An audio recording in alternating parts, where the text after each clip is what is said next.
Boom!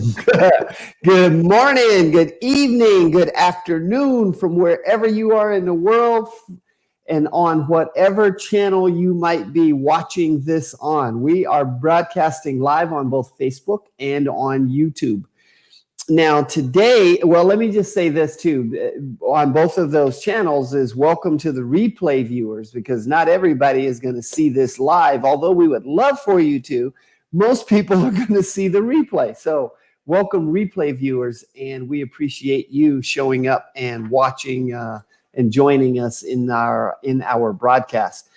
Now, today's show is a little bit different. It is we're calling it Meet the Hosts, because typically we don't really get into that much of who we are and what we do and so forth. So we're going to do a little bit of that today, and that actually leads us into why System Summits exists in the first place and what really was the motivation behind us bringing System Summits to you in the first place. And so I'm Stan Shields, and my counterpart is Dr. Victoria Boyd. And we're going to dive into all of this in just a second, but make sure that whatever channel it is that you're on, make sure that you like, subscribe, follow, whatever the case may be in the channel that you're on. So if you're on Facebook, it's probably like and follow. There's not a subscribe button, I don't believe, that's on Facebook, although, you know, Facebook changes every day. So it could be something there that's there now that I'm not aware of. But on YouTube, for sure, there is a subscribe button. So make sure you hit the subscribe button. And if you like this video, then press like, because the more you hit like and the more that you subscribe, the more that YouTube says, oh, okay, somebody wants to watch this. So they'll share it or recommend it to others that are out there. And then lastly, make sure that you share the video, share what it is that we're talking about with your friends and followers that you think could get some value out of what it is that we're bringing. So welcome, Dr. Boyd. How are you this morning? I'm doing fantastic. I've been up early, got a lot of work done already, ordered my groceries, and I'm ready to go. Wow, you are a machine. And you get up at this ridiculous hour of the morning, pretty much every morning. I mean, so are you it's something like 2 or 3 o'clock in the morning. What time do you get up normally? About 3. Yeah. About 3 a.m. See, that's when I wake up. It's like my brain just says, let's go. Yeah. Now, but what time do you go to bed? Yeah, we won't talk about that. It's usually about 6. Don't call me after 6. Don't call you after 6. Okay, that's funny. Well, you know, it's interesting because I am also an early riser. However, being an early riser, 3 is not the norm for me. Usually I wake up before 5. My alarm is set for 5, but I usually wake up before the alarm goes off. Now, sometimes you do get messages from me at 2 or 3 in the morning or whatever. It just happens to be that was one of those days that there's stuff rattling around in my brain and I can't resolve it, and I just get up and go to work because I need to deal with stuff, right? Yeah. But, and I don't know if it's a curse or not, but I have never used an alarm clock in my life, even when I was working. Yeah, I have never used my body clock just wakes up and wow. Well, you know, it's interesting because I think what's happened over the years is I've trained my body to actually get up early. But I remember in college that the alarm would go off and I would turn the alarm off and I'd go back to sleep. I missed so many classes in the morning that were these 8 o'clock a.m. classes or whatever that I would miss. So my strategy was, I said, okay, you've got to fix this problem. I set the alarm clock across the room. Yep. So that I had or I had no excuse, right? And I would end up staying up at that point. So now, unfortunately, it looks like you froze. Hopefully, and you froze too. You're on my end. You froze, but I'm still here. We're having all kinds of. You're back now. There you go. You're back. Well, you were for a second. I don't know. Is it just me? Or is it there's just all these little weird technical issues that are happening over the last few days? A fire, I mean, what do they call them? Those sunbursts or something have interrupted our internet and all of our microwaves making all of the internet and stuff go crazy. I hope they can hear you because you froze again. And you are frozen too, but I think we should going just on keep with on that. talking because it's still recording and I think it's going to be okay. There we go. All right. So here we go. So let's talk a little bit about System Summits. That's why we're here in the first place. Yep. So let's tell everybody what System Summits is. Absolutely. I mean, I'm really getting really excited about the potential of System Summit. Originally, several years ago, I thought of doing a virtual conference. I'm the founder of the Philanthropreneur Foundation, and our mission is to provide education, awareness, and resources. And most of our platforms had been live. We had some virtual offerings, but when the pandemic hit, it really pushed us to rethink how are we going to reach those that we serve. And as everyone knows, that we had to go virtual. We had no choice. And so System Summit was a way of implementing some of the programs that we already had in place, but it evolved a little bit more because we really started digging deep at who really needed the services, and we decided it was micro businesses. And so we have created a event, an ongoing series that happens 4 times per year, January, April, July, and October. It's a 2-day summit. We have at each summit approximately 20 speakers that bring strategies, tips, insight. These are industry experts that will help those in the micro business area or genre or that type of business to really think about what they're doing, how they're doing it, and then strategies to implement some tools like right away. We always ask our presenters to provide a simple solution that's they can take action on right away. And so the first summit, I think, went great, had some great outstanding speakers. The second summit, I think, is going to be dynamic. We have speakers applying every day that want to be on the summit, and all of them are bringing special and unique different topics and ideas. And so it's going to be really exciting. But System Summit is now going to be that program that will first help businesses that need to make that transition into the virtual world. It's here to stay. Marketers have predicted that this will become the mainstream strategy for businesses. So first of all, businesses that need to learn how to make presentations in this little small box virtually, we're going to help you do that. We have a full line of training. I'll talk about that in a minute, but we also are going to provide a platform for them to not only be recognized as an industry leader, but we're going to help them with all of the marketing tools that you really need to support your efforts as you go into that virtual world. So I'm really excited about what's happening with System Summits. Nice. Yeah, I see those numbers of speakers growing constantly, right? You're seeing what the subjects are and all of that. I'm just seeing that many of them are there. So what if somebody is listening to this and they say, I'm a speaker, I want to speak at a summit. What should they do? They can go to systemsummit.com, just the site that's right there at the top of the screen right now, because currently that main page is a call for speakers. It gives a little bit of the outline. And then once you submit what you feel you want to talk about, we do a real quick review to see if it's aligning with what we're all about. And if it does, then we do a follow-up with you, not only through an email, so make sure you check your spam folders. I'm finding out that some of those follow-ups are going in spam, but also we are doing a face-to-face call or a one-on-one call to get more information about what your goals are, because we really want to help you as a business get the maximum value out of what's happening and your efforts working with System Summit. So like I said, I'm getting really excited about the direction we're taking and how we're helping not only the speakers, but also the attendees that show up. That's fantastic.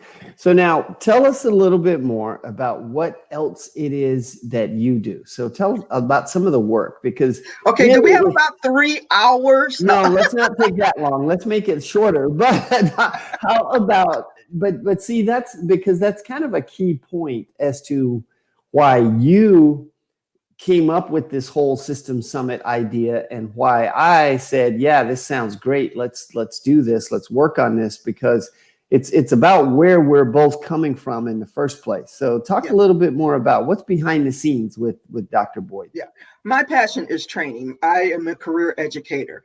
I actually taught in a high school format for 28 years, and then transitioned into what is called the state education system. I was an educational consultant for the state of Michigan.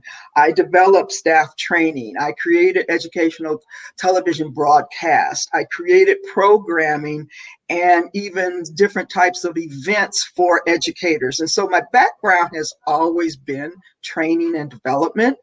Concurrent to that, I have always been involved in the nonprofit sector. I have been executive director, president of the boards. I have formed them, merged them, and even closed them. And so I have a deep history and understanding of nonprofit leadership and all of that. All of that sparked me, and it sort of was the catalyst that made me go get a doctorate in organizational management and development. And so it works and plays into all of that, but also I love to write. And I've been told I sometimes am too thorough. Is that what you said the other day? No, that I'm quite thorough, but that means I'm also an author. Currently, I have of my own 5 books out, but I've also co-wrote or helped other people publish their books. But I'm constantly writing blogs. For example, today I posted a 3-part series on LinkedIn, 3 articles about what we're doing currently. My latest book, and it was also part of the catalyst of how System Summit came about, is called Webinar Secrets. And that evolved because me, once again, being a trainer and doing a career transition several years back, I was sitting on a lot of webinars, and I literally, as you notice, pulled my hair out because I was on so many webinars that were really poorly constructed. And it was driving me crazy because I knew if they just tweaked it here and added some instructional design concepts, multiple intelligences, that they could boost that content like exponentially. And so the first book I wrote was called WOWM, Webinar Secrets from the Wealthy Teacher. And it was all about what was really hot then, that webinar where you're actually educating but then present a product. So it was more of a sales format. Well, how do you create an education or value-driven webinar and still seed it so that at the end you present a product? That was 6 years ago. Times have evolved tremendously. Just platforms and everything I mentioned have grown and become more robust. And so I came out with the next edition, which is Webinar Secrets, which is more geared toward creating just educational type training. And so this is called How to Create Webinars and Training that Educate, Engage, and Energize, because those are the 3 elements that you really need if you're creating a presentation that you want to be effective. You need to have those 3 elements in your presentation. So and it's say not those again. What are those elements again? Educate, engage, and energize. Okay. You educate them about the topic, a problem, or whatever it is, because you actually don't even have to mention whatever your product is if you're doing that, if you were trying to be an industry leader, but you educate them. And then you engage them by asking them to do something, asking questions, having a handout or something to fill out, a worksheet.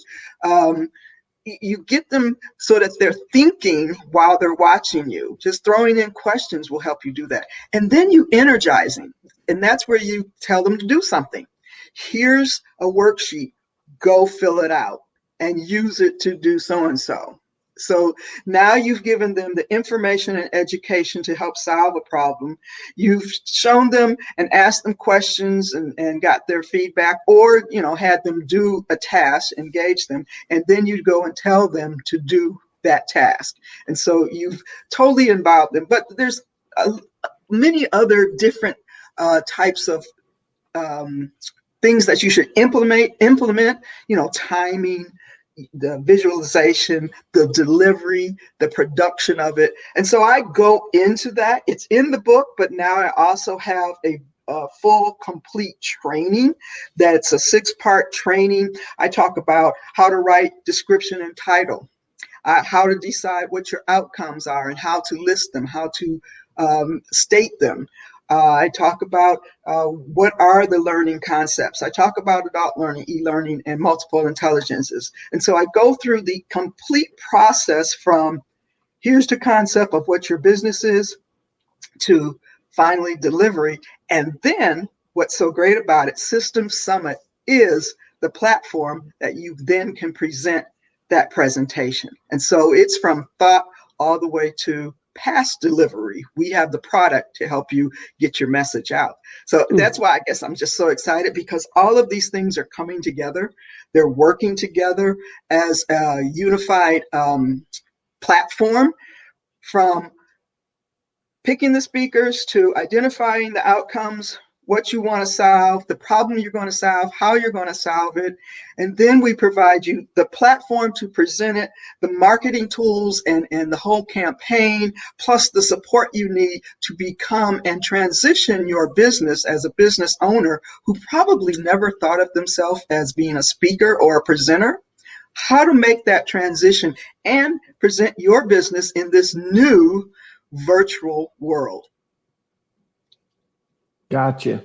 So we've got, let's see, we've got Dr. T is on and watching, and she asked a question. She says, can speakers submit several topics to present via the System Summits page? How does that work? Yes, absolutely. They just have to submit it twice, and each one should have, although in the fields, they probably could write it, and in the description, the brief just gets description say it, but it's easier if you submit it twice, because then I recognize immediately that it's 2 different topics. So yes, I mean, you can submit 2. Will you be selected to do 2 presentations? I can't guarantee that, but just know that we have a summit every quarter. And so even if one topic is picked for January, the second one might be picked for April. And so if you have value-driven content or a topic that you really think aligns, please submit it. I say everybody submit it, because you never know until you've done that. If you never submit it, obviously the answer is always no. That's right. That's right. You can't win if you don't play, right? That's the lottery. Right. The lottery's favorite slogan, I think, right? You can't win if you don't play. So now you've got webinar secrets, and so you've got the book and you've got the course, right? And then to get more information, is this where people go to drvictoriaboyd.com? Right. They can find everything, the information. The book is actually on Amazon, but they can go and there's a link. In fact, if they put in drvictoriaboyd.com/book, or no, WS book, webinar secret book, it'll take you to Amazon. I use my pretty links for everything. But yes, all of the information, there's even a link to System Summit on that website. But they can get to the Philanthropreneur Foundation from there. But there's 3 different websites, but Dr. Victoria Boyd is a link that can get you to all of them. Okay, good. All right, let's see here. We have another message here. Let's see. Thomas Wall says, Dr. Victoria Boyd, continue to be a blessing. Peace. That is a longtime friend back from Detroit. Awesome. Excellent. Good. All right. Is there anything else about the webinar secrets, either the course or the book? Well, I mean, we're deep into like the call for speakers is out now.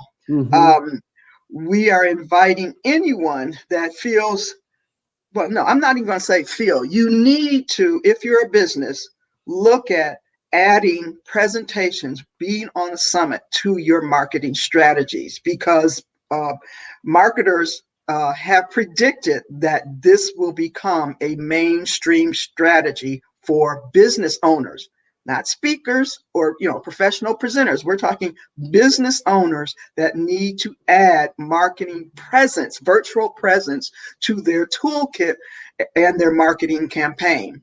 The great thing about it is we provide the entire campaign for them. So exciting. Yeah, I mean, there's not only is there the potential to walk away with new customers by being a speaker at a summit like this, but there is the added benefit, and maybe the major benefit, is what they're going to receive in terms of marketing materials that they'll be able to use in a wide variety of places, right? Yeah, and we're going to talk more about that next week, right? So that will be our big topic next week. All right, perfect. Yes. Good. Yes.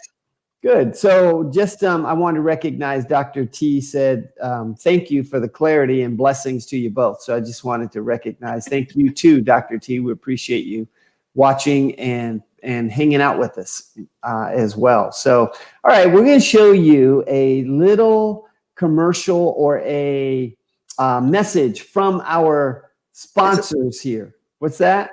It's a thank you to our sponsors. To our sponsors. All right, ready?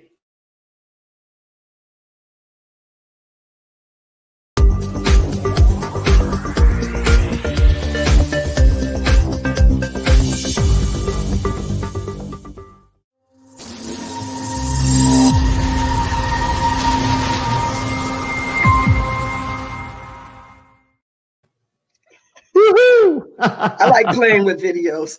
Yeah. So, all right. Very good. Those are cool videos there. So, all right. So just to share a little bit about me, it's quite interesting as I think about my history and just over time. What's interesting is that I've got about 13 years of human resource experience. And so that's where my world started, was in the human resources arena. And then about 8 years in sales. And so I jumped out of the human resources because it was not all that exciting for me. Jumped into sales and spent about 8 years in just total sales, selling technology, actually. So the technology solutions, mostly to small businesses as well, was a big component of that. And then I spent 18 years, or the last 18 years has been as a small business owner. Okay. Now, what's interesting about all of that is that throughout that whole time, I've always been the technology guy. And so when you think about like my days with the in the human resources world, most of it was with the federal government. And I built systems for the federal government that were human resources related. I built databases to track the various cases that we were doing. I built this crazy, ridiculous, elaborate spreadsheet using, wait for it, Lotus 1, 2, 3. Do you remember that? Whenever I say that, people are like, oh my gosh, you are dating yourself. Yes. I mean, Lotus 1, 2, 3 was that's not even around anymore, I don't believe, right? But I built this elaborate spreadsheet that was probably, you remember, like Excel right now goes from sheet 1, 2, 3, 4, 5, all that. Lotus used to go from sheet A, B, whatever, all the way. So my spreadsheet went from A through L. And what it did was it would take the raw data for affirmative action, and it would then, on every page, it would calculate all these formulas and all these calculations that we had to do that had to be submitted for, the government and everything. And they loved it so much, they rolled it out to the regions and had regions using it and everything else, right? So that's kind of where my whole technology world really started. And I had one of the earliest personal computers, the Commodore 64, the Radio Shack, was it TRS-80 or something like that, right? And So I've always been involved in the technology. I've always been the technology guy. And so what that does is brings us forward to today. When I think about all of the business, the small business and whatnot, mostly me organizing and setting up systems. Many of those systems were technology driven. Many of those systems were not. They were just processes of how do you run your business every day, right? And having all the right processes in place. But when I think about what's the work that I'm primarily doing right now, there's a couple of things, and I'm not going to dive deeply into the workflows, but you think about all the workflows that we're using in System Summits that helps to handle somebody applying to be a speaker and then working through that process and all the messaging that they get afterwards with regard to the status of their application and all of that kind of stuff. All of that is the systems driven stuff that I tend to do for businesses and whatnot. But the big thing I want to talk about is really the simple follow-up solution, which is the process that I use for either following up with prospects, or it's what we use for the initial contact with prospects. Now, when I say that to people, and you know what, let me put the web address up here on the screen, simplefollowup.solutions. And, it's so funny nowadays, we've got all these new options for domain names, right? It doesn't have to be just .com or .org or whatever your state abbreviation is anymore. Now there are so many different options that we can even be a little bit more creative. And so the goal with this was follow-up, having that in the name, but simple follow-up, because it's just an email system, but what it does is it cleans up your master database for your big email system. So as you know, ActiveCampaign is my database of choice, my CRM system of choice.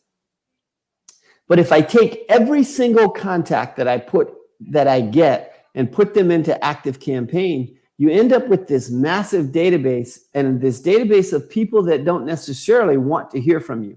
They don't want to necessarily stay in touch with you, right? And a lot of mistakes that some people make is they'll take every business card they get at an event, they'll take every contact and put them into their database. And then they start to email these people. Well, you get a high rate of unsubscribes when you do that. So you have to be aware that then affects your deliverability on all of your email messages going forward. So you have to really protect that database to only have the best contacts in that database, so that these are now going to be people that actually want to hear from you, and that you're not going to get this high rate of subscription or unsubscribes right in there. And so the simple follow-up solution helps with that. Most people don't realize that with Gmail, you can use Gmail to actually send your messages using your business email address. Yep. Okay. And you can also pull in all of your messages into Gmail and so forth. Now, I'm not a huge Gmail fan per se, just because the interface and whatnot is not necessarily my favorite, right? I'm really an Outlook guy. I like Outlook's interface. That's my email interface of preference. However, with Gmail, they make it super easy for you to use a variety of email addresses, and for you to use either your regular provider's emails sending service, or to use Gmail's sending service, right? So given that I don't use Gmail for business, what I do is I have my business email address is in my Gmail account, but I then have found some tools that I can use to merge data. And so now I can highly personalize initial messages to people. And to give you a little bit of an idea, if I do any of these networking events on Zoom, so I've also figured out a little bit of a way to speed up the process of how do I get all these contacts out of that Zoom chat file and into a format that makes sense, that we can actually use it, right? So I meet these people in these Zoom meetings and whatnot, and I record little notes about what did I like about our conversation, what was important, what really stood out. And then I can go back and I can follow up with them by just putting their data into a spreadsheet. And then I put the specific comments or issues or, content related to them in a particular field. And then my simple follow-up solution allows you to now send these messages almost like sending them in bulk, but they're highly personalized for each individual. So now I can send that to them. And literally, one of the things that I teach people also is if you have multiple call to actions in your messages to people, it gets confusing as to where they're going to go and what they're going to do. So what is your goal? In many of my messages, if my goal is to get them to schedule a one-to-one meeting with me, then that's the only call to action that I've got in there, because that's the total objective of that message, right? Is it goes to them and gets them to schedule this one-to-one message. If my objective is to get them to come over to our Blitzer event, then that's the only call to action that I've got in there, is the link for it, so that now I can measure very effectively from this system, because there's a great little report after I run one of these, a great little report that shows me who opened it, did they click the link, did they respond, what happened with it, right? And so this is one of those, this is kind of my favorite little pet project these days, outside of all the setting up all the System Summit stuff and doing that kind of thing, because that stuff I get excited about it and I have fun with it. But if for anybody that wants to know more about it, just go to simplefollowup.solutions, and there's a free video there explaining how to do this. And so it's I don't know, the video might be about 20 minutes or something like that, but it explains how to set it well. It doesn't go into all the details. It just shows you where to go, and here's all that kind of stuff, right? So you can learn more at simplefollowup.solutions to see what that's all about. Okay. All right. Let's see here. So we are really at the end of our time for today. So any last words that you have? Let's see. Looks like we had maybe a last. Do we have another comment over here? But any last words? No, basically, it's System Summit is all about systems. If you listen to what both of us explained in terms of what we do, we deal with helping people create systems, processes, and we try to educate them on all different types of things. And so I think what you and I do really feeds into and how System Summit evolved. And I just think it's great for all the micro businesses out there, nonprofits or for-profit, to come and check us out. If you're a business that needs to transition into the virtual room, come and check us out. So those are my closing words. Come and check us out. Come and check us out. Very, very, very good closing words. All right, perfect. I love it. All right, now, once again, if you're watching whatever platform it is that you're watching on, whether it be Facebook or YouTube, make sure you like, subscribe, follow, and share, right? Share the love. So share us out so that maybe there's some others that will start to jump on board with us and have some fun with us as well. So once again, I agree with you. I think that the backgrounds that we both bring to the table really is the driving force behind the whole systems summits, of the virtual summits, because it's all about organizing and creating a systems driven business that will then help you take your business forward. That's right. All right. Okay. We are going to go out and we will see you next time. But on our way out, we just thought we'd share this video one more time. So have an amazing day and we will see you next time.